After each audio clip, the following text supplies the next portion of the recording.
இவனோ வரத்தை வாங்கிட்டு போனவன் சண்டாலே மறுபடி வர்றான் ஐயா. எனக்கு வர்றான் தெரியலையே, என்ன மோசம் செய்ய வரான தெரியலையே. ஆமா, ஆனா அவன் வேற சாகாத வரம் பெற்றுட்டுலாம் போயிருக்கிறான். ஆமா, ஆனால் ஈசன் இடத்திலே சாகாவரம் ஈசன் பேர்ல சொல்லி வாங்கலையே. அது தேவர்களுக்கு என்ன அறியல.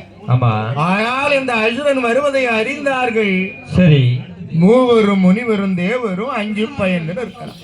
ஆமா, உடனே பார்த்தான். சரி, இந்த அனந்தன் என்ற அசுரன் கண்ணாலே கண்டான். தேவலோகத்தை சிறை பிடித்தானே. யாரை சிற்றழைத்தான்? எப்படி? தேவர்களுக்கு தலைவன் யாரு? யாரையா? தேவ இந்திரன் இல்லையா? அவனை சிற்றழைத்தான். ஏ இந்திரா, அங்க வாரும். வாரும் ஐயா. ஆமா, இங்க வாரும். சரி, அதனால் ஆமா ஐயா, அங்க வாருங்கள் ஐயா என்று என்ன சொல்லி அழைத்தான். தேவர்களே, எப்படி? என்ன யாருன்னு தெரியுதா? தெரிகிறதா என்று? யாருன்னு தெரியுதா? ஆமா, முன்னொரு நாளையிலே நான் ஈசனிடத்திலே வர வாங்கியவன் அல்லவா? பாதாள உலகத்தை ஆண்டவன் அனந்தன் என்ற அசுரன் ஆண்டான். சரி, ஆனால் இந்த தேவலோகம் எதற்கு வந்திருக்கிறேன் தெரியுமா? எதற்காக ஐயா? இனிமேல் இந்த தேவலோகம் எனக்கு அடிமை. இந்த தேவலோகத்தில் இருக்கக்கூடிய இந்த தேவாதி தேவர்கள் எல்லாம் எனக்கு ஊழியம் பார்க்கணும். தொண்டுலியம் செய்ய. இனிமேல் இந்திரன் உங்களுக்கு தலைவன் கிடையாது. ஆமா, நான் தான் உங்களுக்கு தலைவன். ஆமா என்று சொல்ல தேவர்களை எல்லாம் சிற்றழைத்து சிறை பிடித்து சும்மா இருந்தானா? சரி, தொண்டூழியம் பார்க்க சொல்லுகிறான். தேவாதி தேவர்களே, ஏயா கிரகாதிபதிகளே, எல்லாரும் ஒரு புறம் இல்லை. சரி, திக்பாலர்களே, நீங்க ஒரு புறம் இல்லை. ஆமா, திக்பாலர்கள் எத்தனை பேர்? 8 பேர் உண்டு. சரி, அப்படிதானே?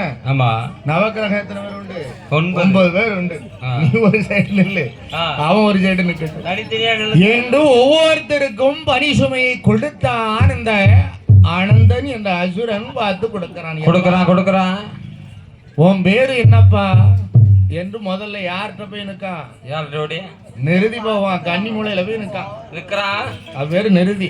சரி, எப்பா உன்னுடைய பேராமும் என்ன? நிருதி மூலை கன்னி என்பார்கள் சொல்லுவார்களே. உடனே இவன் பார்த்தான். எப்பா கன்னி மூலையிலே இருந்து கொண்டு என்னுடைய கணக்கு வழக்கெல்லாம் நீ தான் பார்க்கணும். பார்க்கணுமே. இந்த திக்பாலர்கள் எப்படி எப்படி வேலை செய்தான், ஆமா, செய்யாம எப்படி கள்ளத்தனம் போடுதான், எல்லாம் நீ தான் கணக்கிடணும். நாடகம் பார்த்தங்களா? அடுத்தது யார்கிட்ட வர்றான்? சரி, வர்ண பகவான் வர்றான். சரி, வர்ண பகவானை சிற்றழைத்தான். உன் பேர் நாமம் என்ன என்பதாக கேட்க வருணன் என்று சொன்னான். சொல்லுகிறா, நீருக்கு அதிகாரம் எனக்குத்தான் உண்டு. ஆமா, அதனாலே இரண்டே அமையாது உலகல்லவா. இந்த தேவலோகத்திலே நான் மாறி என்று சொன்னால் நீ எப்ப பொழியணும் அப்ப பொழிக்கிற வேண்டியது. ஆமா, அப்படிதானே? சரி, நான் நீராடுறோம் நினைச்சா நீ பொழியணும். அகர்த்த வாயு பகவான். சரி, அப்படிதானே? காற்று ஏங்க வா போய் சாய்ந்து ஏன் அந்த ஜாயிண்ட் தான் போடும். ஓ கண்ணனே, அந்த ஜாயிண்ட் பழம் தான் போட்டோம்.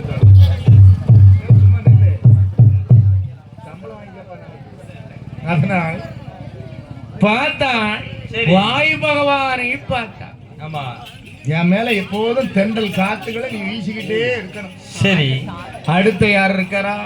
அக்னி பகவானை சிற்றழைத்தான். அக்னி பக்கத்துல போக முடியாது. எனக்கு நீ என்ன செய்யணும் தெரியுமா? என்னய்யா?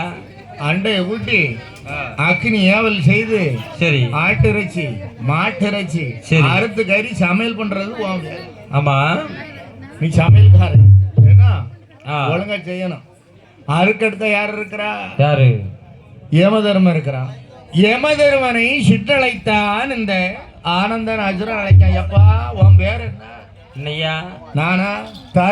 தர்மத்தை காக்க எனக்கு யமதர்மன் என்று ஒரு பெயர் நாம உண்டுன்னு தான் ஒரு வார்த்தை சொன்னான். சரி, யமதர்மா, ஆளை பார்த்தா கொஞ்சம் முறுக்கு மீச்செல்லாம் வச்சு கொஞ்சம் கொடூரமா இருக்கிற. ஆமா, எருமக்கடா.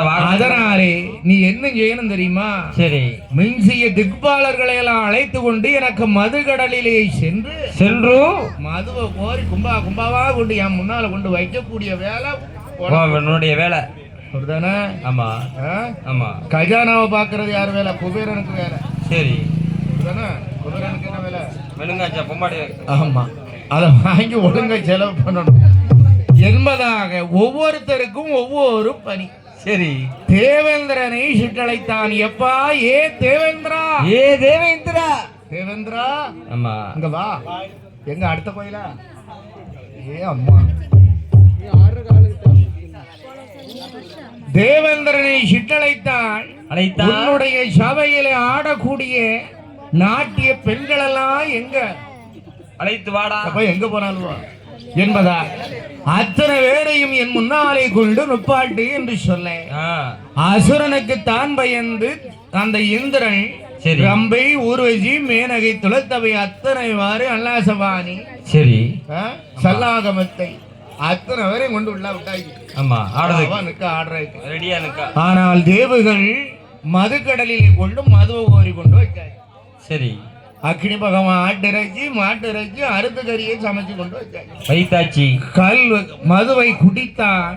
சரி, ஆட்டிறைச்சி மாட்டிறைச்சி சாப்பிட்டான். கடும் கோபம் வருது. மூர்க்க குணம் வந்துடும்ல. நம்ம மூர்க்க குணம் ஆயிருமில்ல. ஏற்கனவே மூர்க்க குணம் படைத்தவன் அசுரன் இல்லையா? கறி சாப்பிட்டாலே அதுக்குள்ள புத்தி பூரம். அதுவும் சுக்ராந்தி வேற சாண்டியிருக்கான். அதனால் என்ன செய்தான்? போத வரியிலே என்ன செய்கிறான்? தேவர் என்று பாராமல் அடிமையாக நினைத்து என்ன அசுரன் தேவலோகத்தில் என்ன செய்கிறான்? ஐயா செய்கிறான். அவன் பூநூல அரித்தேறி